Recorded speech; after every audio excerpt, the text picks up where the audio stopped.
Hello, हाय, राधे राधे, जय श्री कृष्णा मेरे प्यारे साथियों। मैं विश्वेंद्र फौजदार आप सभी का आपके अपने यूट्यूब चैनल BS पॉलिटी जी के ट्रिक में हार्दिक स्वागत करता हूं। मेरे प्यारे साथियों, इंडियन हिस्ट्री की जो क्लासेस चल रही हैं हमारी मिशन सरकारी नौकरी के अंतर्गत मध्यकालीन इतिहास, हमने सल्तनत काल को कवर कर लिया है। अब पढ़ने वाले हैं हम मुगल वंश को। किसको पढ़ेंगे? मुगल वंश को पढ़ने वाले हैं यहाँ पर। तो यहाँ पर देखिए, मुगल वंश से उसका जो शासनकाल रहा था वो 1526 से 1857 ईस्वी, 1526 से 1857 ईस्वी के मध्य रहा था। मुगल साम्राज्य की शुरुआत की बात करें तो अप्रैल 1526 में इब्राहिम लोदी और बाबर के बीच एक युद्ध हुआ था। यानी लोदी वंश के अंतिम शासक थे इब्राहिम लोदी, जो कि दिल्ली सल्तनत के अंतिम शासक भी है। तो इब्राहिम लोदी और बाबर के बीच में पानीपत का प्रथम युद्ध लड़ा गया था। कौन सा युद्ध? प्रथम। तो पानीपत के प्रथम युद्ध के बाद में जब बाबर ने आक्रमण किया था तो बाबर ने इस युद्ध में विजय प्राप्त की और विजय प्राप्त करने के बाद में मुगल वंश की भारत में स्थापना कर दी। इस युद्ध में जीत के बाद भारत में दिल्ली सल्तनत के शासन का खात्मा हुआ, यानी दिल्ली का जो सल्तनत का शासनकाल था वो समाप्त हुआ और मध्यकालीन भारत में मुगल वंश की स्थापना हो गई, यानी नींव रख दी। इसके करीब 18वीं शताब्दी देश के प्रथम स्वतंत्रता संग्राम तक मुगलों ने भारतीय उपमहाद्वीप पर राज किया। ब्रिटिश ईस्ट इंडिया कंपनी के आने तक भारत में मुगलों ने अपना शासन चलाए रखा था, यानी जब तक British east India company Bharat में नहीं आई थी तब तक मुगलों का शासन यहाँ पर स्थापित रहा था। ये मुगल साम्राज्य इतना विस्तृत था। ध्यान रखना, मुगल वंश का संस्थापक कौन था? बाबर। और बाबर ने मुगल वंश की स्थापना कब की थी? अप्रैल 1526 में। पानीपत का प्रथम युद्ध इब्राहिम लोदी और बाबर के बीच में लड़ा गया था। आइए बाबर को पढ़ते हैं। तो बाबर के पूरे नाम की बात करें तो बाबर का पूरा नाम था जहरुद्दीन मोहम्मद बाबर। क्या नाम था? जहरुद्दीन मोहम्मद बाबर था। मुगल वंश के संस्थापक बाबर को ही माना जाता है। बाबर का वास्तविक नाम जहरुद्दीन मोहम्मद बाबर था। बाबर का जन्म 14 फरवरी 1883 ईस्वी को फरगना के एक छोटे से राज्य में हुआ, जो कि अब उज्बेकिस्तान में आता है। तो कहाँ हुआ था? फरगना के एक छोटे राज्य में। कब हुआ? 14 फरवरी 1483 को। ठीक है। पिता की बात करें तो पिता का नाम उमर शेख मिर्जा, जो कि तैमूर वंश से संबंधित थे। किससे? तैमूर वंश से संबंध था इनका। माता कुतलुग निगार खानम, इसका जो संबंध था वो किस वंश से था? मंगोल वंश। किस वंश से था? ये मंगोल वंश से संबंधित थी, जो चंगेज खां की वंशज थी। किसकी वंशज थी? चंगेज खां। तो ध्यान रखना, मात्र पक्ष से चंगेज खां के वंश के अंतर्गत आता था और पितृवंश की बात करें तो तैमूर वंश से संबंधित था उमर शेख मिर्जा। और माता का नाम कुतलुग निगार खानम, जो कि मंगोल वंश की थी। उमर शेख मिर्जा, कुतलुग निगार खानम और बाबर, इन दोनों का कौन था? पुत्र था। पुत्र कौन था? बाबर। ध्यान रखना, उमर शेख मिर्जा का और कुतुब निगार खानम का पुत्र कौन था? बाबर था।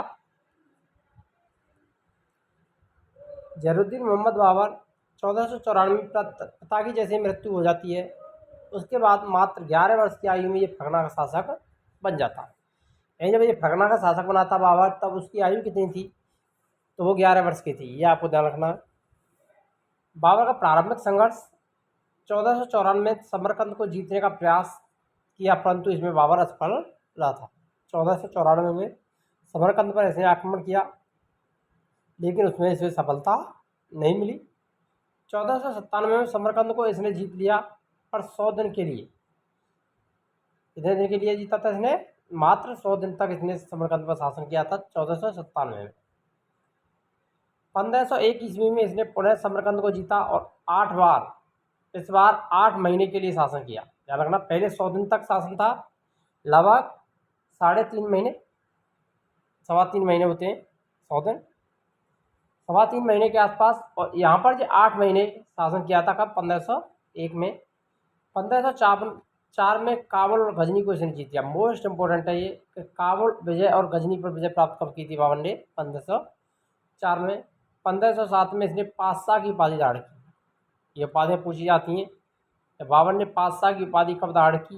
तो 1507 में धारण की थी। 1511 ईस्वी में वह एक बार पुनः समरकंद पर आक्रमण कर दिया और 1512 में इससे वो खो बैठा और मध्य एशिया में उसे असफलता के बाद भारत की ओर बढ़ना पड़ा। फरगना का शासक बना। यहाँ पर समरकंद था, इस पर कई बार इसने आक्रमण किए। पेशावर और काबुल और गजनी पर भी इसने विजय प्राप्त की थी। और यहीं पर पास में ही कौन सा वंश था इसके, लोधी वंश, जो कि दिल्ली सल्तनत पर शासन कर रहा था इस समय। फरगना से बाबर भारत की तरफ आया और इसने दिल्ली सल्तनत पर आक्रमण किया था। जहीरुद्दीन मोहम्मद बाबर का भारतीय अभियान अब इम्पोर्टेंट है, सारे के सारे ध्यान रखना। बाबर का भारतीय अभियान 1519 ईस्वी में भारतीय सीमा क्षेत्र में बाजौर और भेरा को इसने जीता। सबसे पहले 1519 में कौन सा स्थान जीता था इसने, बाजौर और भेरा। भेरा का युद्ध लड़ा और बाजौर का युद्ध। 1519 ईस्वी में पेशावर को इसने जीत लिया। 1520 में बाजौर और भेरा और पंजाब के सियालकोट पाकिस्तान तक इसने अधिकार कर लिया था। 1524 ईस्वी में इसने लाहौर सहित लगभग पंजाब के अधिकांश भागों को जीत लिया। अब ये इसके जो प्रथम आक्रमण था वो 1519 में हुआ, बाजौर और भेरा को इसने जीता था, ध्यान रखना। बाद में पेशावर को जीता, बाजौर और भेरा के बाद सियालकोट को भी इसने अधिकार कर लिया था और लाहौर सहित लगभग पंजाब के अधिकांश भागों को इसने जीत लिया था। अब सबसे जो महत्वपूर्ण आता है वो आता है पानीपत का युद्ध। कौन सा युद्ध, पानीपत का प्रथम युद्ध के लिए बाबर को निमंत्रण पंजाब का जो सूबेदार था दौलत खां लोधी। कौन था, दौलत खां लोधी। ध्यान रखना, पूछा जाता है पानीपत के प्रथम युद्ध के लिए बाबर को निमंत्रण किसने भेजा था, तो पंजाब के सूबेदार थे दौलत खां लोधी। इन्होंने इब्राहिम लोधी के चाचा, कौन थे दौलत खां लोधी, इब्राहिम लोधी का चाचा था आलम खां लोधी। और मेवाड़ के शासक राणा सांगा, मेवाड़ के शासक कौन थे उस समय, राणा सांगा ने दिया था। बाबर के द्वारा जो लड़े गए युद्ध में उनमें बात करें तो पानीपत का युद्ध 1526 में लड़ा गया, खानवा का युद्ध 1527 में, चंदेरी का युद्ध 1528 में, घाघरा का युद्ध 1529 में। और इनमें इससे खानवा के युद्ध से पहले इसने बयाना का युद्ध भी लड़ा था। कौन सा युद्ध, बयाना का युद्ध, ये इसने लड़ा था, ध्यान रखना, 1 वर्ष पहले। उसके बाद में जैसे ही ये खानवा बयाना का युद्ध होता है, बयाना के युद्ध के बाद खानवा का युद्ध भी प्रारंभ होता है। तो पहले खानवा के युद्ध से पहले कौन सा युद्ध होता था, बयाना का युद्ध इसने लड़ा था, ध्यान रख लेना है आपको, ये भी इम्पोर्टेंट है। तो ये 5 युद्ध हैं इसके, उनको याद करने की जो ट्रिक है वो भी हम आपके लिए बताएंगे।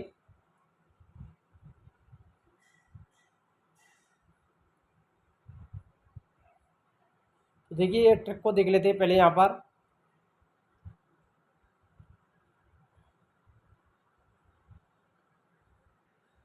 देखिए ये ट्रिक है, बाबर ने पानी का बखान कर चांद को घेरा। बाबर ने पानी का बखान कर चांद घेरा। तो इसके जरिए हम आसानी से इसके जो 5 युद्ध जो लड़े थे बाबर के द्वारा लड़े गए युद्ध हैं उनको याद कर सकते हैं। बाबर ने पानी का बखान कर चांद को घेरा। तो बाबर ने पानी का बखान का मतलब है पानीपत का प्रथम युद्ध, बाद से बन जाता बयाना का युद्ध, खान से खानवा का युद्ध, चांद से चंदेरी का युद्ध और घेरा से घाघरा का युद्ध।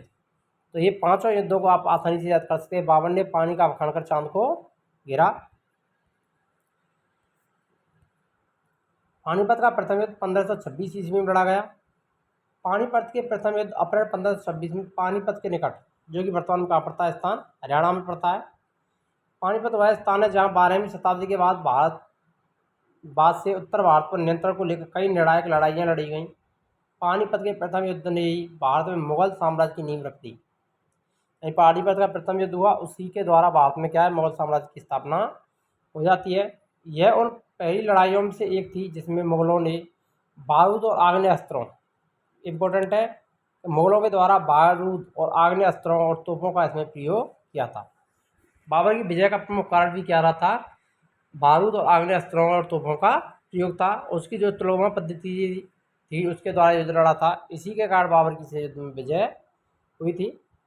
पानीपत का प्रथम युद्ध बाबर और दिल्ली के इब्राहिम लोधी, दिल्ली के शासक कौन थे, इब्राहिम लोधी के बीच लड़ा गया। इस युद्ध में जहीर उद्दीन बाबर ने लोधी को परास्त कर दिया और भारत में मुगल वंश की स्थापना कर दी। पानीपत का प्रथम युद्ध 1526 सैन्य बल की बात करें तो बाबर की सेना में लगभग 15,000 सैनिक थे और 20 से 24 तोपें थी। और इब्राहिम लोदी की सेना की बात करें तो 80,000 सैनिक से लेकर के 1 लाख सैनिक थे और कम से कम 1,000 हाथी भी थे। यानी इब्राहिम लोदी की सेना उससे बड़ी थी, लेकिन उसकी जो सेना कम होने के बाद भी उसके पास जो तोपें थी और उसी के कारण बाबर की विजय हुई थी। बारूद और तोपखाने का इसमें प्रयोग किया गया था, जिसकी बाबर की विजय का प्रमुख कारण बना था। बाबर की रणनीति। पानीपत के प्रथम युद्ध में बाबर ने उज़्बेकों की युद्ध नीति, तुलगमा, अर्धचंद्राकार नीति तो ध्यान करें तो इस प्रकार से अर्धचंद्राकार, जिस प्रकार चंद्रमा बनता है इस प्रकार से तुलगमा युद्ध पद्धति होती है। तो कोई जो दूसरी सेना है वो इसके अंदर आकर के जैसे ही घुसती है तो ये सेना बाहर से घेरते हुए उसको अंदर की तरफ घेर लेती है। तो इसको कहते हैं तुलगमा युद्ध पद्धति, जिससे कहते हैं चक्रव्यूह। क्या बोल सकते हैं? चक्रव्यूह बोल सकते हैं। तोपों को सजाने में उस्मानी विधि, कौन सी विधि? उस्मानी विधि या रूमी विधि का प्रयोग किया और इब्राहिम लोदी को इसने परास्त कर दिया था। ध्यान रखना कौन सी पद्धति अपनाई? तुलगमा पद्धति। और तोपखाने को सजाने की जो विधि थी उसका नाम क्या था? उस्मानी यानी रूमी विधि। युद्ध में बाबर के तोपखाने का जो नेतृत्व करने वाले थे, मोस्ट इंपोर्टेंट है, पूछा जाता है, यहाँ से क्वेश्चन पूछे ही जाते हैं, उस्ताद अली और मुस्तफ़ा खां। दो तुर्की अधिकारियों ने बाबर के तोपखाने को नेतृत्व किया था। तोपखाना था बाबर का, उसको संभालने की जिम्मेदारी किसकी थी? उस्ताद अली और मुस्तफ़ा खां की थी। ये पूछे जाते हैं कि तोपखाने का नेतृत्व किसने किया था बाबर के? तो उस्ताद अली और मुस्तफ़ा खां के द्वारा, जो कि तुर्की अधिकारी थे। यदि आप चैनल पर नए हैं तो चैनल को सब्सक्राइब करना ना भूलें, वीडियो को लाइक करें, शेयर करें और अधिक से अधिक कमेंट करें कि आपको क्लासेस कैसी लग रही हैं। अब मुगल साम्राज्य, ये संपूर्ण मुगल साम्राज्य यहाँ पर इंपॉर्टेंट है RPSC first grade, second grade, CTET, REET और कॉम्पिटिशन एग्जाम के लिए इंपॉर्टेंट रहता है। यहाँ से क्वेश्चन बनते हैं हमेशा। पानीपत के प्रथम युद्ध की बात करें तो पानीपत का प्रथम युद्ध जीतने के बाद में, यानी जब बाबर ने पानीपत का प्रथम युद्ध जीता था तो उसके बाद इसने चांदी के सिक्के बंटवाए। किसके सिक्के बांटे थे? चांदी के सिक्के बंटवाए, जिसके कारण जनता ने इसको कलंदर और दानी की उपाधि प्रदान कर दी। कलंदर का अर्थ क्या होता है? दानी। तो दानी की उपाधि बाबर को किसने प्रदान की थी? जनता के द्वारा। क्यों? क्योंकि उसके लिए युद्ध जीतने के बाद चांदी के सिक्के बांटे थे। खानवा का युद्ध 1527 में लड़ा गया। इससे पहले इसने बयाना का युद्ध भी लड़ा था। पानीपत का प्रथम युद्ध, बाबर ने यह निर्णय नहीं किया था कि वह भारत में स्थायी रूप से रहेगा। जैसे ही बाबर ने भारत में रहने की योजना बनाई तो राणा सांगा ने इसका विरोध कर दिया। क्या कर दिया? विरोध कर दिया, इसके खिलाफ विद्रोह कर दिया था। 1527 में खानवा आगरा के सभी युद्ध हुआ, जिसमें बाबर और राणा सांगा के बीच घमासान युद्ध लड़ा गया था, जिसमें राणा सांगा की पराजय हुई और बाबर की इसमें युद्ध में विजय हुई थी। खानवा का युद्ध की बात करें तो बाबर ने अपने सैनिकों का मनोबल बढ़ाया और सैनिकों पर लगने वाला, सबसे इंपॉर्टेंट है ध्यान रखना, तगमा नामक टैक्स को इसने समाप्त कर दिया। यानी बाबर ने पानीपत के युद्ध से पहले सैनिकों पर जो टैक्स था तगमा, उसको इसने माफ कर दिया, समाप्त कर दिया था। बाबर को हर हाल में युद्ध जीतना था, इसलिए उसने सैनिकों से टैक्स को समाप्त कर दिया। इस युद्ध में बाबर ने जिहाद शब्द का प्रयोग, धर्म के जनादेश का प्रयोग किया। इस युद्ध में बाबर अपने सैनिकों को मदिरा पीने से रोक लगा दी। यानी सैनिकों पर मदिरा पर प्रतिबंध लगा दिया था बाबर ने कि आप मदिरा नहीं पिएंगे। और जिहाद शब्द का प्रयोग पहली बार इसने पानीपत के युद्ध में किया था। बाबर की सेना पूरी बहादुरी से लड़ी। इस युद्ध में बाबर की जीत हुई और युद्ध में जीत के बाद बाबर ने, सबसे इम्पोर्टेंट ये क्वेश्चन पूछा जाता है कि खानवा में युद्ध के बाद बाबर ने कौन सी उपाधि धारण की थी? तो गाजी की उपाधि। कौन सी उपाधि धारण की थी? गाजी की उपाधि। और पानीपत के प्रथम युद्ध के बाद जनता ने उसको किसकी उपाधि दी थी? कलंदर यानी दानी की उपाधि प्रदान की थी। इस युद्ध के बाद बाबर ने यह निर्णय कर लिया कि वह भारत में अब स्थायी रूप से रहेगा। चंदेरी का युद्ध 1528 में लड़ा गया। चंदेरी मालवा और बुंदेलखंड की सीमा पर स्थित एक महत्वपूर्ण व्यापारिक और राजनीतिक केंद्र था। युद्ध में बाबर ने मेदिनी राय को पराजित किया। उसके दो पुत्रियों को, अपने दो पुत्र हुमायूं और कामरान को भेंट कर दिया। यानी उसकी दो पुत्रियां किसको सौंप दी? हुमायूं और कामरान को सौंप दी। चंदेरी जो स्थान है वो कहाँ पड़ता है, मध्य प्रदेश यानी एमपी में पड़ता है, ये भी आपको ध्यान रख लेना है।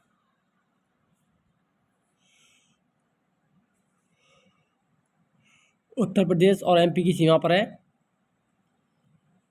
तो इसमें किसकी विजय हुई थी, बाबर की विजय हुई थी। किसको हराया था सिंधी के युद्ध में, मेदिनी राय को। घाघरा का युद्ध 1529 जो कि बाबर का अंतिम युद्ध था। 1529 में इसने घाघरा के युद्ध में बिहार और अफगान की संयुक्त सेना को परास्त किया। ये बिहार और अफगान की संयुक्त सेना को इसने हराया। इसका जो नेतृत्व किया था वो महमूद लोदी ने किया, किंतु बाबर ने अफगानों का पूर्णतः सफाया नहीं किया। यही बचे हुए अफगान सैनिक हुमायूं के लिए खतरा बनकर सामने आए थे। बाद में जब हुमायूं शासक बना तो इन अफगानों ने हुमायूं को परास्त किया।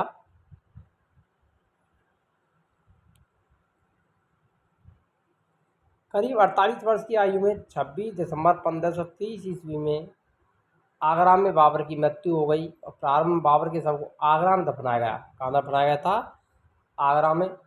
पर बाद में काबुल में उसके साथ द्वारा चुने गए स्थान पर इसके शव को दफनाया गया था। पहले आगरा में दफनाया गया और उसके बाद कहाँ दफनाया गया था, काबुल में। यहाँ पर देख सकते हैं ये बाबर की कब्र बनी हुई है आगरा में। बाबर द्वारा भारत में लड़े गए प्रमुख युद्ध वर्ष किसने किसको पराजित किया, तो ये भी आपको ध्यान रख लेना है। पानीपत का प्रथम युद्ध 1526 में इब्राहिम लोदी के साथ में हुआ। यहाँ पर दूसरा युद्ध बयाना का युद्ध भी था।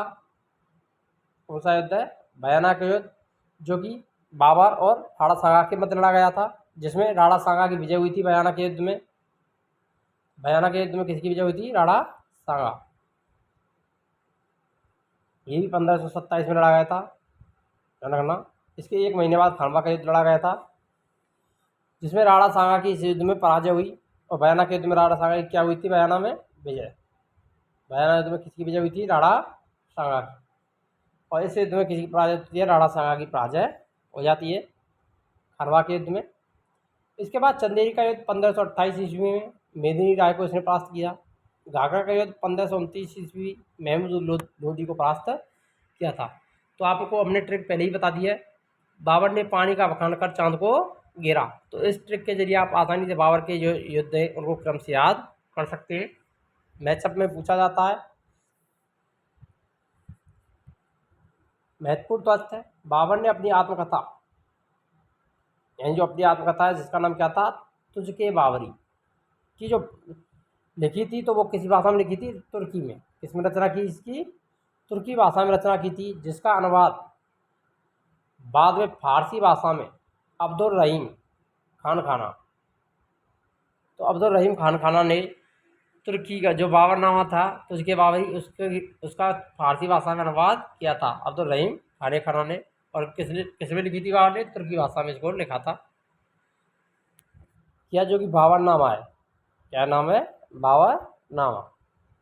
तो बाबरनामा की रचना किसने की थी, अब्दुल रहीम खान खाना ने।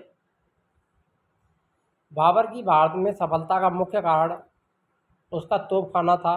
बाबर के तोपखाने की देखभाल तो उस्ताद अली और मुस्तफ़ा नामक दो तुर्की सरदारों के द्वारा की गई।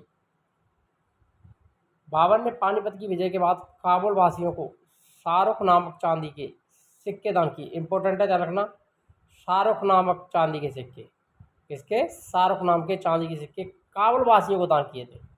किसको दान किए थे, काबुल वासियों को, ये इंपॉर्टेंट है। तो बाबर ने पानीपत की विजय के बाद काबुल वासियों को किस नाम के सिक्के जारी किए थे, दान किए थे, तो शाहरुख नामक सिक्के दान में दिए थे। बाबर के पुत्र एवं पुत्रियां, तो बाबर के पुत्र और पुत्रियों को याद करें, हुमायूं, कामरान, अस्करी, हिंदाल, गुलबदन, बेगम। तो इसको जो याद करने की जो ट्रिक है उसको भी हम आपके लिए बता देते हैं। यहाँ पर ट्रिक ध्यान रखना, हुक्का, अही, गुलाब, हुक्का, अही, गुलाब। इसके जरिए आप याद कर सकते हैं पुत्र पुत्रियों को। अगर पुत्री पुत्रों को याद करना है तो हुक्का, अही, तो इसके आधार कर सकते हैं। और गुलबदन बेगम इसकी कौन थी, पुत्री थी, तो ये भी आपको अलग से ध्यान रख लेना है। तो हुक्का, अही, उससे बन जाता है हुमायूं, का से बन जाएगा कामरान, आ से बन जाता है अस्करी, और इसे बन जाता है हिंदाल, और गुलाब से बन जाएगी गुलबदन बेगम। हुमायूं की बात करें तो माम बेगम से उत्पन्न पुत्र, किससे उत्पन्न हुआ था? माम बेगम से। कामरान किसका पुत्र था? गुलरुख बेगम। किसके था पुत्र था? गुलरुख बेगम। अस्करी भी गुलरुख बेगम से उत्पन्न पुत्र था। तो ध्यान रखना, कामरान और अस्करी दोनों क्या थे? सगे भाई थे। इनका जो जन्म है वो किससे हुआ था? गुलरुख बेगम से हुआ था। हुमायूं का माम बेगम से हुआ था। हिंदाल, हिंदाल दिलदार बेगम से उत्पन्न पुत्र था, और उसकी जो पुत्री थी गुलबदन बेगम, वो भी किसकी थी? दिलदार बेगम। तो यानी ये दोनों दिलदार बेगम के थे, गुलबदन बेगम और हिंदाल। अस्करी और कामरान किसके थे? गुलरुख बेगम के। माम बेगम का कौन था? हुमायूं, जो कि बाद में बाबर के बाद में शासक बनता है। लेकिन हुमायूं ने अपने जो भाई हैं उनके लिए शासन का विभाजन कर दिया था। आगे पढ़ेंगे हम हुमायूं को जब आएगा वहाँ पर। अब आइए प्रीवियस ईयर एग्जाम के जो क्वेश्चन हैं उनको यहाँ पर अटेम्प्ट करते हैं, जो बार बार पूछे जाते रहते हैं किसी न किसी एग्जाम में। 1526 ईस्वी में बाबर ने किस वंश के शासक को परास्त करके मुगल साम्राज्य की नींव डाली थी?